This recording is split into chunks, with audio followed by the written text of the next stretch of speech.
मी भाऊ तोरसेकर. तुम्ही बघत आहात प्रतिपक्ष.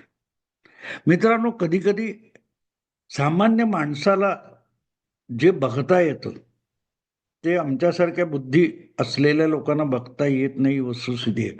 याचं कारण असं असतं की आमच्या एक ठरलेल्या भूमिका असतात, ठरलेल्या वैचारिक दिशा असतात, आणि त्यामुळे जी समोर गोष्ट दिसते आहे, घडते आहे, ती जशी घडते आहे आणि जशी दिसते आहे तशीच ती बघण्याचं स्वातंत्र्य एक प्रकारे आमच्यासारखे लोक गमावून बसलेले असतात.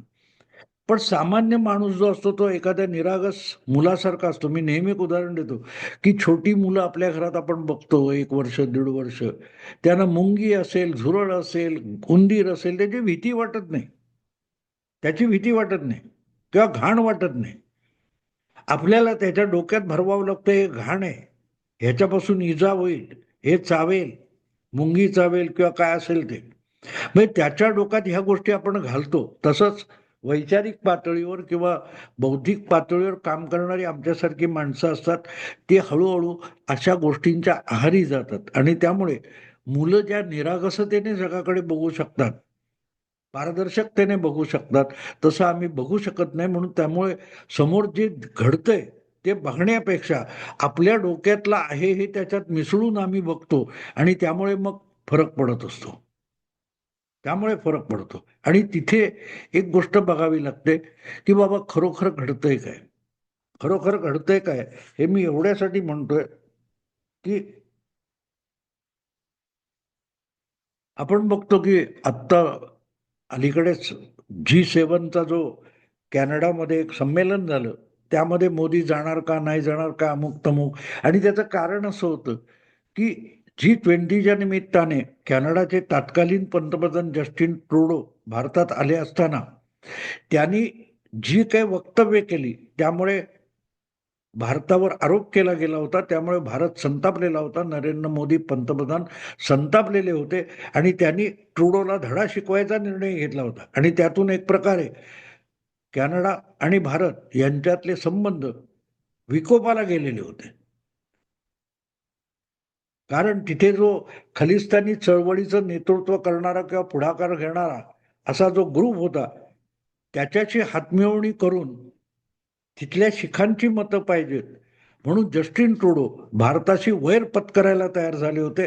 आणि तो विकोपास विषय गेला. निज्जर नावाचा एक खलिस्तानी, त्याची तिथे अनोळखी अज्ञात व्यक्तीकडून हत्या झाली, आणि ती हत्या भारताने घडवून आणली असा जस्टिन ट्रुडो यांचा आरोप होता. तो भारताने फेटाळला आणि सांगितलं पुरावा असेल तर द्या, भारत सरकार असली कामं करत नाही. पण एक उघड गोष्ट होती की भारताचा शत्रू असलेल्या अशा व्यक्तीची जर हत्या झाली असेल तर आपोआपच भारताकडे शंका, भारताकडे शंकेचं बोट दाखवलं जाणार. जसं भारतामध्ये कुठेही हिंदू नेत्याची हत्या झाली किंवा हिंदू विरोधी काही झालं किंवा जिहादच्या नावाने काही झालं तर आपण पाकिस्तानकडे बोट दाखवतो. साधी सरळ गोष्ट आहे. आरोपी पाकिस्तानच असणार. आणि नेमकी तीच गोष्ट इथे असते की जस्टिन ट्रुडोने आरोप केला तरी मुत्सद्देगिरी दाखवता आली असती, पण ते झालं नाही. पण मुद्दा यातला असा आहे की भारताचे जे शत्रू मानले जातात, भारताशी दुश्मनी सारखे व्यवहार करणारे जे लोक परदेशात आहेत, अगदी भारतीय वंशाचे असतील किंवा नसतील, तरी जे भारत विरोधी कारवाया करत असतात, अशा अनेकांचा अलीकडच्या काही वर्षामध्ये बघता बघता मुर्दा पाडला गेलेला आहे. आणि एवढे उपकार भारतावर कोण का करतोय. एका कुठच्या तरी सिनेमातलं एक वाक्य मला आठवतं. तो हिंदी सिनेमा होता आणि त्यात जो जो फसल बोई नाही वो फसल हमारे नाम पर कौन काट रहा है, असं त्यांनी म्हटलंय की ज्या शेताची मशागत आम्ही केलेली नाही त्या शेताचं पीक आमच्या घरात कोण आणून टाकतोय, असं. म्हणजे फायदा आम्हाला कसा का होतो, आम्ही मशागत केलेली नाही. आणि नेमकी तीच गोष्ट जगभर जाईल की नुसतं कॅनडामधली गोष्ट नाही, पाकिस्तानमध्ये गेल्या 2-3 वर्षामध्ये अनेक भारताच्या शत्रूंचा म्हणजे जिहादींचा, तोयबा असतील, जैश असतील, यांचा मुर्दा पाडला गेला आणि त्याचा कोणी आरोपी सापडत नाही. या सगळ्या भारत विरोधी ज्या मर्डर झालेले आहेत किंवा हत्याकांड झालेली आहेत, ते अर्थातच नालायक माणसं होते, जिहादी होते. त्यांची हत्या झाली तर कोणी दुःख वगैरे व्यक्त करण्याचं कारण नाही. असली माणसं मारलीच गेली पाहिजे, जी स्वतः धड जगत नाहीत आणि दुसऱ्या देश आणि समाजाच्या जगण्यामध्ये बिब्बा कालवण्याचं काम करतात, विष कालवण्याचं काम करतात. त्यांना मारलंच पाहिजे. कायद्याने मारा किंवा बेकायदा मारा. पण प्रश्न असा येतो की हे एक प्रकारे भारतावर उपकार कोण करतोय आणि त्यामध्ये कधीच आरोपी का पकडला जात नाही. या बहुतेक अशा आरोपींचे आता कहाणी होऊन बसलेली की अचानक येतं. आता पाकिस्तानमध्ये कोणतरी तो हाफिज सईदचा मेवणा असेल किंवा हाफिज सईदच्या जवळचा असेल किंवा अझर मसूदच्या जवळचा असेल, त्याचा एक दिवस अचानक कुठेतरी घरात असेल, घराच्या दारात असेल, गोळी झाडून कोणीतरी हत्या केली आणि अज्ञात मारेकरी निघून गेले, असं आपल्याला ऐकायला मिळतं. आणि ही सगळी चर्चा सातत्याने चालू असताना माझ्या एका श्रोत्याने मला फार चांगला प्रश्न विचारला की भाऊ, तुम्ही इतकं राजकारण मला गुंतागुंत समजून सांगता, तर मला एक गोष्ट सांगा की इतकं सोपं असेल आणि भारत जर पाकिस्तानमध्ये घुसून, कॅनडामध्ये घुसून, अमेरिका किंवा आणखीन कुठेतरी भारताच्या अशा जिहादी आणि खलिस्तानी लोकांचा काटा इतक्या सहजतेने काढत असेल, तर हे जे अज्ञात मारेकरी आहेत, जे एक प्रकारे भारतासाठी एक पवित्र काम करतायत, भले मर्डरचं काम असेल, पण त्यातून भारताचा आणि भारतीय समाजाचा लाभ होत असेल, तर अशा अज्ञात मारेकऱ्यांकडून भारत सरकार सईद हाफिज, तो सलाउद्दीन किंवा कोण तो अझर मसूद, अशा जिहादींना थेट त्यांनाच म्होरक्यानाच मारण्याचं काम का करत नाही. मलाही गंमत वाटली, म्हटली हा विषय बरोबर आहे. आणि त्यांचं म्हणणं असं की जर सईद हफीजला मारला तर मग लष्कर ए तोयबा किंवा जमात उद दावा या संघटनाच मोडीत निघतील. त्या संघटनेकडून पुढे काही कामच होऊ शकणार नाही. म्हणजे मग ते काहीतरी कोणाला तरी ट्रेन करणार, भारतात पाठवणार. न रहेगा बास न बजेगी बंसुरी. सईद हाफिज किंवा अझर मसूद नसतील तर त्यांनी उभारलेल्या जिहादी आणि आतंकी संघटना आहेत, त्याच नामशेष होऊन जातील. आणि एकदा त्या नामशेष झाल्या तर ही भारताच्या साठी असलेली कायमची जी डोकेदुखी आहे की रोज त्यांचा बंदोबस्त करा किंवा त्यांना हुडकून काढा, ते घातपात करणार, मग ते लपून बसणार, मग त्यांना शोधून काढा, त्यांचा एन्काउंटर करा, हे सगळं जे उपद्व्याप आहेत ते करण्यापेक्षा जर एकदा सईद किंवा मजूर जे कुठे आहेत पाकिस्तानात असतील, पाकिस्तानात जर त्यांच्या निकटवर्तीयांना एकटं गाठून मारलं जातं, तर मग सईद हाफिजला पण तसंच मारून टाका. जर मिसाईल पाठवून काम होत नसेल तर अशा अज्ञात मारेकऱ्याकडून हे काम करून घ्यावं. आता इथे एक गंमत होती की मलाही पटलं हे काम सोपं आहे, पण विषय इतका संपत नसतो. या प्रकारे अनेक झाला. अल कायदाची गोष्ट घ्या.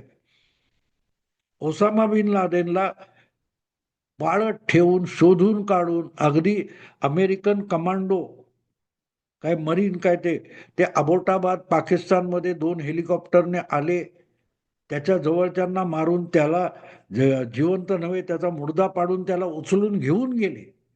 एवढं सगळं झाल्यानंतर सुद्धा अल कायदा संपली असं म्हणता येतं का? नाही. त्या अल कायदाचे वेगवेगळे गट आता कार्यरत झालेले आहेत आणि कटकट चालूच आहे.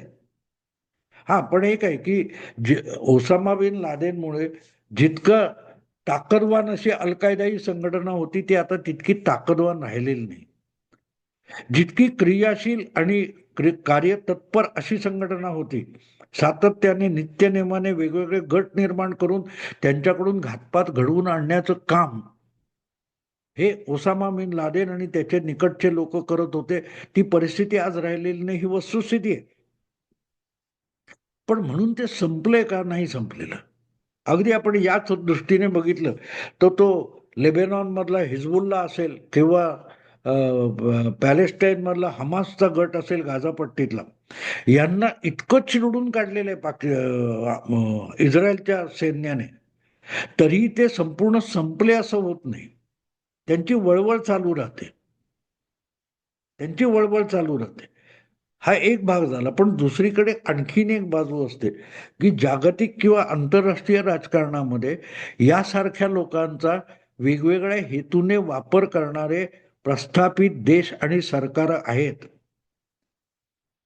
आणि त्यांना सुद्धा त्यांनी किती आव्हानला किती भाषणं केली युनोमध्ये किंवा आणखीन कुठच्या G20 आणि G8 मध्ये अशी भाषणं ठोकली की दहशतवाद निपटून काढला पाहिजे, तरी तो निपटला जाणार नाही हे लक्षात ठेव. आणि त्यामध्ये अमेरिका, चीन, कोणी आणखीन असतील, सौदी, तितकाच भारत सुद्धा असतो. कारण सरकार चालवणारे असतात, त्यांना कायदेशीररित्या जितक्या कारवाया करता येतात त्यापेक्षा वेगळ्या पद्धतीने बेकायदेशीर कारवाया कराव्या लागतात. आणि त्यामुळे प्रत्येक देशाच्या वेगवेगळ्या अशा गुप्तचर संस्था असतात, संघटना असतात आणि घातपाती हस्तक देखील असतात. मोसादचं कौतुक तुम्ही ऐकलेलं आहे, सीआयएचं कौतुक ऐकलेलं आहे, रशियाच्या KGBचं किंवा पाकिस्तानच्या ISIचं कौतुक आपण ऐकलेलं आहे. तेव्हा त्या त्या देशाच्या गुप्तचर संस्था ज्या असतात, या आपल्या परीने आपल्या शत्रू देशामध्ये आपले हस्तक निर्माण करून त्यांच्या माध्यमातून उचापती चालू ठेवतात. आणि त्यामुळे वरकरणी सगळे दहशतवाद संपवण्याची भाषा बोलतात, पण तो संपत नाही. जसं स्मगलिंग मी माझ्या बालपणीपासून ऐकत आलो, पण अजूनही स्मगलर आणि स्मगलिंग हा विषय संपलाय असं नाही. कधी हिऱ्याचं स्मगलिंग व्हायचं, कधी सोन्याचं स्मगलिंग व्हायचं, आता अंमली पदार्थाचं स्मगलिंग चालतं. पण स्मगलिंग हा विषय कधीही संपलाय हे गेल्या 70 वर्षाच्या आयुष्यात मी बघू शकलो नाही, समज आल्यापासून. आणि मग जेव्हा मी यातल्या जाणकारांशी बोलत बोलत बोलत गेलो, तेव्हा माझ्या एक लक्षात आलं की प्रत्येक देशाच्या कायदेशीर सरकारला कायद्याच्या चौकटी पलीकडे जाऊन काही कामं करावी लागतात. तेव्हा अशा बेकायदा लोकांची मदत घ्यावी लागते. त्यासाठी बेकायदा लोक असावी सुद्धा लागतात. म्हणजे एक तुम्हाला सांगतो, करीम लालासारखा एक स्मगलर होता आपले, अगदी हाजी मस्तान वगैरे त्या काळामध्ये. तो अवघड नागरिक होता, तो मुंबईत आणि भारतात राहत होता. त्याला अधूनमधून नोटिसा दिल्या जायच्या. तेव्हा एका पोलीस अधिकाऱ्यांनी मला सांगितलं, मी त्यांना विचारलं की नोटिसा काढतात तर त्याची हकालपट्टी का नाही करत भारतात? ते म्हणाले नाही तसं नाही करता येत. म्हटलं का? तो म्हणे ही माणसं आपल्याला अनेक गोष्टीत आपले हस्तक शत्रूच्या देशात गुपचूप घुसवायला उपयोगी येतात. बांगलादेशच्या युद्धामध्ये 50 वर्षापूर्वी चोरट्या मार्गाने बांगलादेशात भारतीय सैनिकांना वेषांतर करून पाठवण्यात करीम लालाची सुद्धा मदत झाली होती असं त्यांनी मला सांगितलं. तेव्हा प्रश्न असा येतो की सईद हफीज वगैरे आहेत, हे जसे पाकिस्तानचे आहेत, तसे भारताचे किंवा चीनचे किंवा अमेरिकेचे हस्तक सुद्धा असतात. आता काल परवाची गोष्ट आहे, एक फ्रेंच मुलगी ही इराणमध्ये जाऊन इस्लामचा अभ्यास करायला लागली, शिया पंथाचा अभ्यास करायला लागली आणि बघता बघता तिने तिथल्या उच्चभ्रू लोकांमध्ये आपलं स्थान निर्माण केलं. इराणच्या ज्या नॅशनल गार्ड नावाची जी त्यांची सगळ्यात सर्वोच्च अशी पोलीस यंत्रणा किंवा लष्करी यंत्रणा आहे, त्याचे वरिष्ठ अधिकाऱ्यांच्या बायका ज्या होत्या त्यांच्याशी गट्टी करून त्यांच्या नवऱ्याकडून माहिती मिळवत मिळवत मोसादसाठी ही फ्रेंच ज्यू मुलगी काम करत होती. पण हे परवाचं युद्ध सुरू होण्याच्या आधी 4 दिवस ती गायब झाली. तर सांगायचं आहे तो असं की शत्रू देशामध्ये बेकायदेशीर कृत्य करणारी माणसं प्रत्येक दुसऱ्या देशाला, शत्रू देशाला हवी असतात. जशी पाकिस्तानात भारतीय हिताचं अज्ञात मारेकऱ्यांकडे जे काम करून घ्यायचं असतं, ती माणसं भारतानेच पोचलेली असतात आणि त्यामुळे त्यांना सगळं शक्य असतं असं शक्य नाही. पण एक दबाव निर्माण करायला की आज ज्या प्रकारे पाकिस्तानमध्ये मसूद किंवा जैश आणि तोयबा यांची माणसं मारली गेलेली आहेत, त्यानंतर त्या सगळ्या दहशतवादी गटांची पाचावर धारण बसलेली आहे. पाचावर इराणमध्ये सुद्धा काल परवा जो इस्रायलने हल्ला केला, त्याच्या आधी तिथे मोठ्या प्रमाणावर इस्रायलच्या हस्तकांनी घातपात घडवून आणले होते आणि त्यामुळे इराणची विमानं, आपला इस्रायलची विमानं इराणवर हल्ला करायला येण्यापूर्वी तिथे एअर डिफेन्स सिस्टीम मोडकळीस आलेली होती. स्थानिक पातळीवर आतून इराणमध्ये जे काही घातपात करण्यात आले, हिंसा करण्यात आली, त्याच्या परिणामी इराणवर हल्ला करण्याचा मार्ग सोपा झाला होता आणि त्यानंतर तो अमेरिकेलाही सोपा झाला. सांगण्याचा हेतू असा की म्हणूनच हे सगळं मारून टाकलं. पण तो शहीद हाफिज असेल, त्याचा काटा काढला, अझर मसूदला संपवून टाकला, तर मग तिथला दहशतवाद संपेल. आणि दहशतवाद संपला तरी तो वळवळत राहील, पण तो आपल्या आटोक्यात राहणार नाही. वेळ आली तर हीच सगळी मंडळी खुद्द पाकिस्तान विरुद्ध सुद्धा भारत वापरू शकेल. त्यामुळे वरकरणी पाकिस्तान, आता उदाहरण बघा तुम्ही की तालिबान किंवा मुजाहिदीन यांना पाकिस्तानने प्रोत्साहन दिलं, प्रशिक्षण दिलं, तयार केलं. अफगाण उलथापंथी चालू होत्या, त्यामध्ये अमेरिकेसाठी रशिया विरुद्ध लढायला जे मुजाहिदीन पाकिस्तानने तयार केले होते, त्यातूनच पुढे तालिबान तयार झाले. आणि त्यातूनच पुढे तहरीके तालिबान पाकिस्तान, TTP नावाची संस्था उभी राहिली. आज पाकिस्ताननीच निर्माण केलेलं हे भूतावळ आहे, ती पाकिस्तानवर उलटलेली आहे. मग ते अफगाणिस्तानातले तालिबान असोत किंवा त्यांच्या बरोबर काम करता करता इस्लामच्या कट्टर आहारी गेलेले जे तहरीके तालिबान पाकिस्तान आहेत, त्यांचा वापर भारताला पाकिस्तान विरुद्ध सुद्धा करता येतो. कारण आता काम संपल्यानंतर पाकिस्तानला ते नको आहेत. मग त्यांनी काय करायचं? तर त्यांना कोणतरी पैसे पुरवणारा लागतो, हिंसाचाराला प्रोत्साहन देणारा लागतो, पैसे टाकणारा त्यांना मालक वाटतो. आणि नेमकी तीच गोष्ट झाली आज की TTP ही पाकिस्ताननीच जन्माला घातलेली किंवा पाकिस्तानच्या पापातून जन्माला आलेलं ते पोर आहे, ते आता पाकिस्तानवर उलटलंय. ज्यांनी काय ते खैबर पख्तूनख्वा वगैरे भागामध्ये धुमाकूळ घातलेलं आहे. आणि त्यांचा बंदोबस्त कसा करायचा हे पाकिस्तानी सरकारला किंवा पाकिस्तानी सेनेला कळेनासं झालेलं. त्यामुळे आज आपल्याला वाटतं की शहीद हफीज किंवा मसूद वगैरे यांना मारून टाकलं तर विश्व संपेल. नाही संपणार. ही विषवल्ली आहे. ही विषवल्ली आहे. आणि मोदी म्हणतात तसं सगळ्या जगाने ठरवून केलं पाहिजे की एकमेकाविरुद्ध घातपाती बेकायदा कायद्याच्या बाह्य कारवाया करण्याच्या मोहातून सगळ्या जगाला, सगळ्या देशांना बाहेर पडावं लागेल. तरच या लोकांचा बंदोबस्त होऊ शकतो. त्यांच्या म्होरक्याला मारून काय होणार नाही. त्या म्होरक्याच्या जागी त्याची जागा घेणारा दुसरा कोणतरी पुढे येतो आणि कदाचित त्या संघटनेचे 4 तुकडे होतात. मग चार चार जे कोणी नवे तयार झालेत त्यांच्याशी हे करावं लागतं. त्यापेक्षा त्यांचा जो मुखी आहे तो टिकवला पाहिजे. तो टिकून त्याच्या आजूबाजूचं, जसं आपण बघतो की केस वाढले केस कापायचे असतात, नखं वाढली नखं कापायची असतात, पण नखं उखडून टाकली जात नाही. नेमकी तीच गोष्ट मला असं वाटतं की 2 काय ते अज्ञात मारेकरी पाठवले आणि शहीद हफीजचा काटा काढून टाकला की विषय संपला. नाही मित्रांनो, तसं होत नाही. त्यामुळे त्याचे जे 4 असिस्टंट आहेत ते 4 आपल्या आपल्या गँग बनवून जर उचापती करायला लागले तर आपले जी मर्यादित ताकद आहे ती 4 ठिकाणी विभागली जाईल.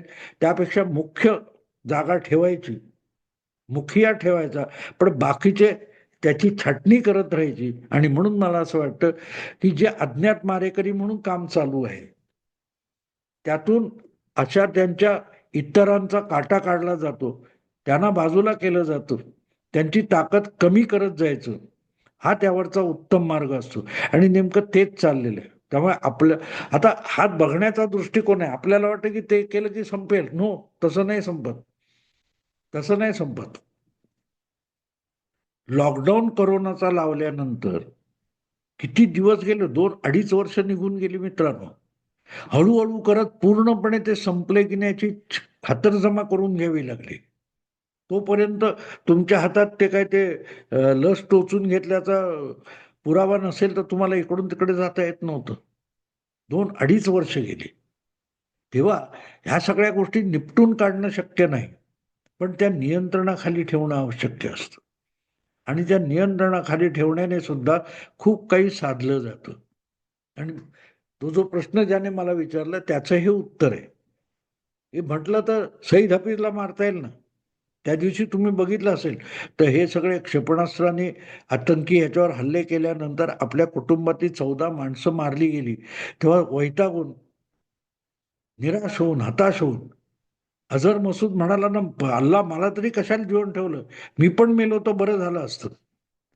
अशा वेळेला त्यांना जितकं आपण हताश करू, निराश करू, दुबळे करून टाकू, तेवढी ही परिस्थिती नियंत्रणाखाली येईल. कारण त्याची जागा घेणारा दुसरा निर्माण झाला तर अधिक संकट असतं. आणि ह्या गोष्टी जर आपण लक्षात घेतल्या तर मग हे प्रश्न का सोडवले जात नाहीत किंवा का सुटू शकत नाहीत याचं उत्तर मिळेल. अज्ञात मारेकऱ्याकडून मसूद किंवा सईद हफीज यांची हत्या म्हणून होऊ शकत नाही. मित्रांनो, आता इथेच थांबतो. आवडलं लाईक करा, शेअर करा आणि प्रतिपक्षाला सबस्क्राईब करा. नमस्कार.